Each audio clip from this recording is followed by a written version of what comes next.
Assalamualaikum warahmatullahi wabarakatuh. Perkenalkan, nama saya Syahrani Khadijah dengan NIM 014. Di sini saya akan menjelaskan tentang jaringan otot dan persendian untuk memenuhi tugas anatomi fisiologi. Selanjutnya yang pertama itu ada sendi. Apa itu sendi? Sendi adalah pertemuan antara dua tulang yang memungkinkan gerakan pada tubuh dalam berbagai arah sesuai kebutuhannya. Sedangkan fungsi sendi sendiri itu adalah untuk memberikan fleksibilitas dan pergerakan pada tempatnya dan juga sebagai poros anggota gerak.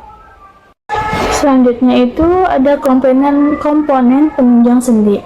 Yang pertama itu ada kapsul sendi. Kapsul sendi adalah lapisan yang berserabut yang melapisi sendi. Di bagian dalamnya itu terdapat rongga. Nah, kapsul sendi itu berfungsi untuk menghubungkan dua tulang pada sendi. Nah, yang kedua itu ada ligamen. Ligamen adalah jaringan berbentuk pita yang tersusun dari serabut-serabut liat yang mengikat tulang satu dengan tulang lainnya pada sendi. Ligamen ini itu berfungsi untuk menghubungkan bagian luar ujung tulang agar menyatu dengan sendi dan menjaga agar tidak terjadinya perubahan lokasi sendi dan tulang ketika bergerak. Nah, yang ketiga itu ada tulang rawan hialin, yaitu adalah jaringan tulang rawan yang menutupi kedua ujung tulang berguna untuk menjaga benturan. Nah, yang keempat itu ada cairan sinovial, yaitu adalah cairan pelumas pada kapsula sendi. Nah, selanjutnya itu ada jenis-jenis sendi. Yang pertama itu ada sendi mati atau sinartrosis. Sinartrosis adalah persendian yang tidak memperbolehkan pergerakan. Sinartrosis ini dapat dibedakan menjadi dua, yaitu yang pertama ada sinartrosis sinfibrosis, yaitu sinartrosis yang tulangnya dihubungkan jaringan ikat fibrosa. Contohnya itu persendian tulang tengkorak. Yang kedua itu ada sinartrosis sinkombrosis. Sinartrosisnya yaitu yang dihubungkan oleh tulang rawan. Contohnya itu pada hubungan antar segmen pada tulang belakang.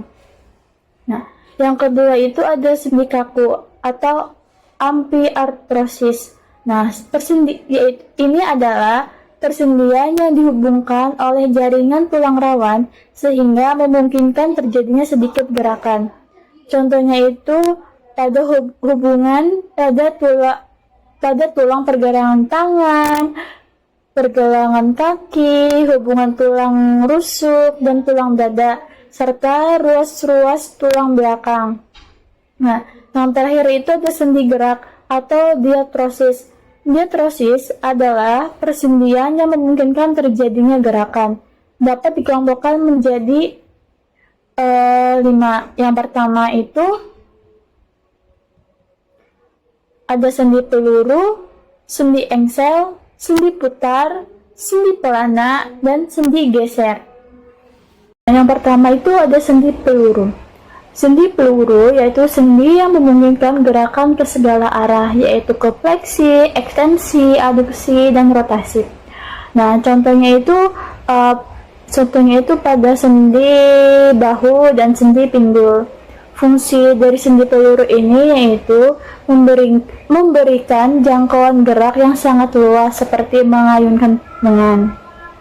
Yang kedua yaitu ada sendi engsel. Sendi engsel yaitu sendi yang memungkinkan gerakan satu arah, yaitu seperti gerakan pintu, kan satu arah. Nah, contohnya itu pada sendi siku, lutut, dan jari itu kan hanya bisa digerakkan dengan satu arah. Nah, fungsi dari sendi engsel ini yaitu memungkinkan gerakan menekuk dan meluruskan, seperti berjalan dan menggenggam. Selanjutnya itu ada sendi putar. Nah, sendi putar yaitu sendi yang memungkinkan gerakan rotasi atau berputar di sekitar sumbu. Nah, Itu contoh dari sendinya itu ada gambarnya, dia tuh rotasi ya, yang berputar itu. Nah, contohnya itu pada sendi antara tulang atlas dan tulang aksis di leher. Nah, fungsi dari sendi putar ini yaitu memungkinkan gerakan berputar seperti menggelengkan kepala. Selanjutnya yaitu ada sendi pelana. Sendi pelana yaitu sendi yang memungkinkan gerakan kedua arah, yaitu maju, mundur, dan ke samping. Contoh dari sendi pelana yaitu ada pada sendi di pangkal ibu jari antara tulang karpal dan metakarpal. Nah, fungsi dari sendi pelana yaitu memberikan fleksibilitas seperti mencengkam benda. Yang terakhir itu ada sendi geser. Sendi geser yaitu sendi yang memungkinkan gerakan tulang saling bergeser di atas satu sama lain. Nah, contoh dari sendi geser ini yaitu sendi pada tulang pergelangan tangan dan pergelangan kaki. Fungsi dari sendi geser ini yaitu memberikan fleksibilitas kecil seperti meluruskan atau memutar tangan dan kaki. Selanjutnya itu ada proses terjadinya gerak. Nah, pada proses ini yaitu otot tulang dan sendi itu saling bekerja sama dalam proses kita bergerak. Nah, otot itu kan terletak pada tulang dan otot juga dapat berkontraksi atau tertarik. Otot inilah yang akan melekat pada sisi-sisi sendi dalam tubuh kita. Jadi, saat terjadinya gerakan, otot pada sisi tertentu pada sendi menyesuaikan perintah yang kita berikan untuk menggerakkan tulang, sehingga kita bisa bergerak. Nah, untuk menyesuaikan gerakan yang kita inginkan, otot akan berkontraksi dan sendi akan membantu menggerakkan tulang. Nah, itulah proses gimana terjadinya gerak pada tubuh kita. Selanjutnya itu ada gangguan pada sendi. Gangguan pada sendi itu yang pertama ada ankilosis, disebabkan karena adanya suatu keadaan persendian yang tidak dapat digerakkan, seolah-olah kedua tulang itu menyatu. Nah, itu namanya ankilosis. Yang kedua itu ada dislokasi. Dislokasi ini disebabkan karena bergesernya sendi dari kedudukan semula, karena jaringan gandungnya atau ligamentumnya itu sobek. Jadi di lokasi ini itu tulangnya tuh bergeser bukan pada tempat yang sebenarnya gitu. Dan yang ketiga itu ada terkilir. Terkilir adalah tertariknya ligamentum ke posisi yang tidak sesuai. Tetapi sendi tidak bergeser. Nah, terkilir dapat terjadi karena gerakan tiba-tiba atau gerakan yang jarang dan sulit dilakukan. Nah, kalau yang terkilir ini itu dia itu sendinya tidak bergeser, tetapi ligamentumnya itu tidak pada posisi yang sesuai gitu. Nah, yang keempat itu artritis. Artritis adalah peradangan yang terjadi pada suatu atau beberapa sendi. Selanjutnya itu ada kita akan membahas tentang otot. Apa sih itu otot? Nah, otot adalah jaringan lunak dalam tubuh yang mampu berkontraksi dan menghasilkan gerakan. Otot memainkan peran penting dalam berbagai gerakan manusia, termasuk pergerakan tubuh, menjaga postur, dan mendukung proses internal seperti pencernaan dan sirkulasi darah. Selanjutnya itu ada ciri-ciri otot. Nah, ciri-ciri otot ini ada dua, ada berkontraksi dan berelaksasi. Nah, yang berkontraksi. Nah, kontraksi otot yaitu terjadi jika otot itu sedang melakukan kegiatan. Nah, ketika melakukan kegiatan itu ototnya akan membesar, mengeras, dan memendek. Itu ciri-ciri otot yang sedang berkontraksi. Nah, yang selanjutnya itu ada berrelaksasi. Nah, relaksasi otot terjadi jika otot sedang beristirahat. Nah, Ketika sedang relaksasi, otot ini akan mengecil, melunak, memanjang. Itu ciri-ciri otot yang sedang berrelaksasi. Selanjutnya itu ada karakteristik otot. Yang pertama itu ada kontraktibilitas, yaitu kemampuan otot untuk memendek dari ukuran semula atau berkontraksi. Nah, yang kedua itu ada ekstensibilitas, yakni kemampuan otot untuk berelaksasi atau memanjang dari ukuran semula. Nah, ketika berelaksasi ini termasuk dari ekstensibilitas. Nah, yang ketiga itu ada elastisitas, yakni kemampuan untuk kembali pada ukuran semula setelah berkontraksi atau ekstensi. Selanjutnya itu ada jenis-jenis otot. Yang pertama itu ada otot polos, yang kedua ada otot lurik, yang ketiga itu ada otot jantung. Nah, ini sudah ada gambarnya ya, bisa diperhatikan. Nah, pertama itu otot polos. Nah, kenapa disebut otot polos? Itu karena serabut kontraktilnya tidak memantulkan cahaya. Cahaya berselang-seling, sehingga sarkoplasmanya tampak polos dan homogen. Ciri-ciri dari otot polosnya itu selnya itu memanjang dengan ujung meruncing, berbentuk gelondong juga, berlinti tipis satu yang terletak di sarkoplasma. Nah, otot polos ini terdapat di dinding usus, dinding lambung, kandung kemih, dinding pembuluh darah, dan organ dalam lainnya. Nah, fungsi dari otot polos sendiri itu untuk melangsungkan gerakan di luar kehendak. Contohnya, gerakan zat atau makanan pada saluran pencernaan. Nah, dan juga mengontrol diameter pembuluh darah dan biji mata. Yang kedua itu ada otot lurik atau otot rangka. Disebut otot lurik itu karena serabut kontraktilnya memantulkan cahaya. Itu yang memantulkan cahaya berselang-seling gelap dan terang, berjajar teratur membentuk pita vertikal terhadap poros otot. Ciri-ciri dari otot lurik yaitu ototnya itu berbentuk sel silindris relatif panjang. Nah, berinti banyak, terletak di tepi sarkoplasma, dan ototnya itu berambut myofibril, warnanya gelap dan terang. Nah, otot lurik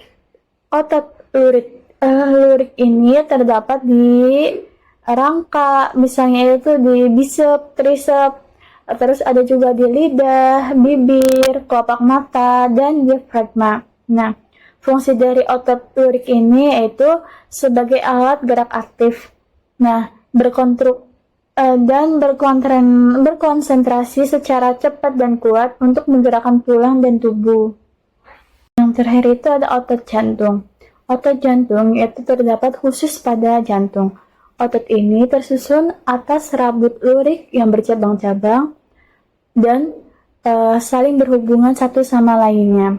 Ciri-ciri dari otot jantung yaitu ototnya itu berbentuk sel silindris relatif panjang, ukuran serabut ototnya lebih kecil dari otot lurik, susunannya seperti otot lurik, mempunyai inti 2 yang terletak di tengah sarkoplasma. Nah, otot jantung ini hanya terletak pada dinding jantung.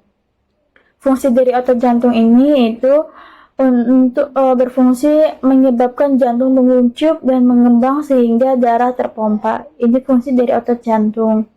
Nah, selanjutnya ini ada tabel perbedaan dari ketiganya yaitu ya.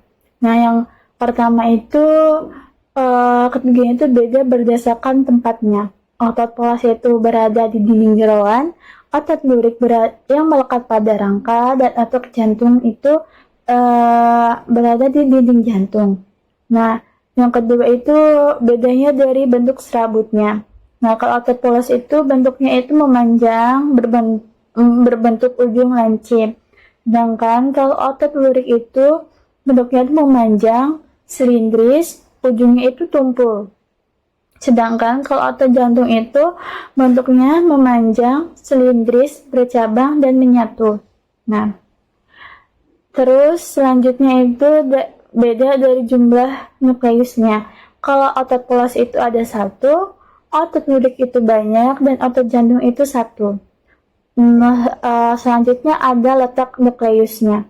Kalau otot polos itu nukleusnya terletak di tengah, otot lurik itu di tepi, dan otot jantung itu di tengah. Selanjutnya itu ada di garis melintangnya. Kalau otot polos itu tidak ada, kalau otot lurik itu ada, dan otot jantung itu ada. Selanjutnya ada pembeda dari kecepatan kontraksi. Kalau otot polos itu paling lambat, otot lurik itu paling cepat, dan otot jantung itu sedang. Nah, selanjutnya itu ada di kemampuan berkontraksinya.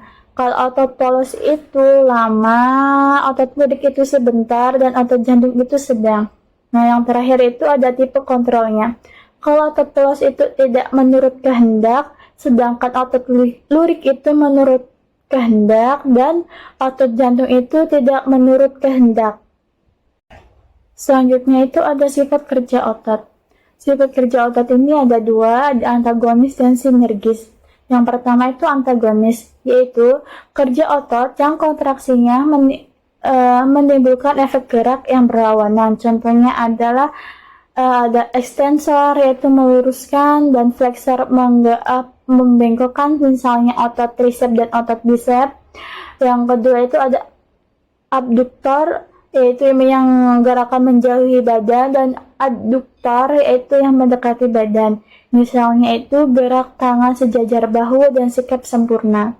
Nah, yang selanjutnya itu ada depresor, yaitu gerakan ke bawah, dan adduktor itu gerakan ke atas. Misalnya itu gerakan kepala merunduk dan mengadah.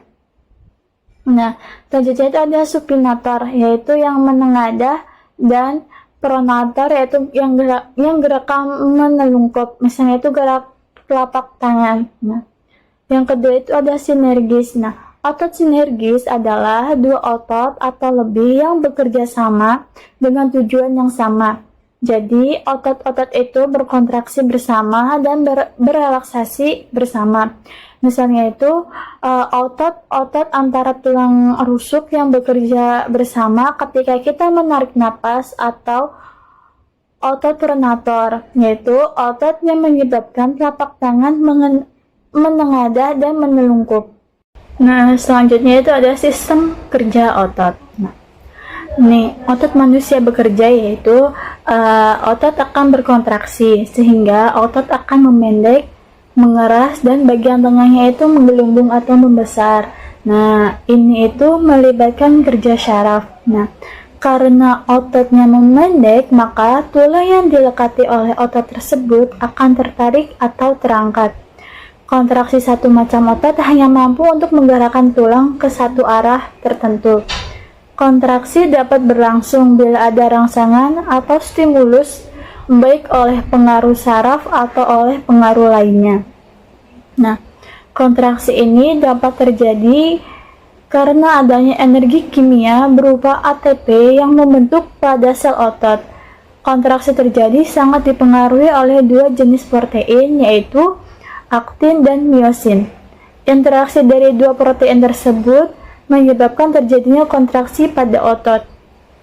Nah, agar tulang dapat kembali ke posisi semula, otot tersebut harus mengadakan relaksasi dan tulang harus ditarik ke posisi semula.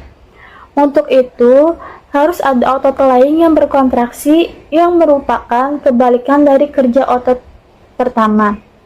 Jadi, untuk menggerakkan tulang dari satu posisi ke posisi lainnya, untuk kemudian kembali ke posisi semula, diperlukan paling sedikit dua macam otot dengan kerja yang berbeda. Nah, selanjutnya itu gangguan pada otot. Nah, gangguan pada otot itu yang pertama itu ada atrofi, yaitu gangguan di mana otot mengecil sehingga kehilangan kemampuan berkontraksi.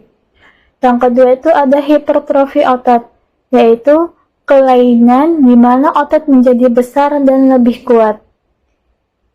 Yang ketiga itu ada tetanus, yaitu otot terus-menerus berkontraksi akibat infeksi bakteri Clostridium tetani. Yang keempat yaitu ada kaku leher, yaitu peradangan pada otot leher akibat gerakan yang salah atau hentakan secara tiba-tiba. Nah, yang kelima itu ada kesleo, yaitu cedera atau penggunaan berlebihan pada otot.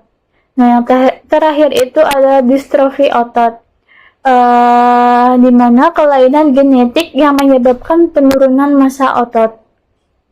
Nah, sudah teman-teman, terima kasih sudah mendengarkan penjelasan dari saya. Semoga ini bermanfaat untuk kalian semua, dan mohon maaf apabila ada kesalahan kata atau kalimat yang kurang dipahami. Mungkin itu saja dari saya. Assalamualaikum warahmatullahi wabarakatuh.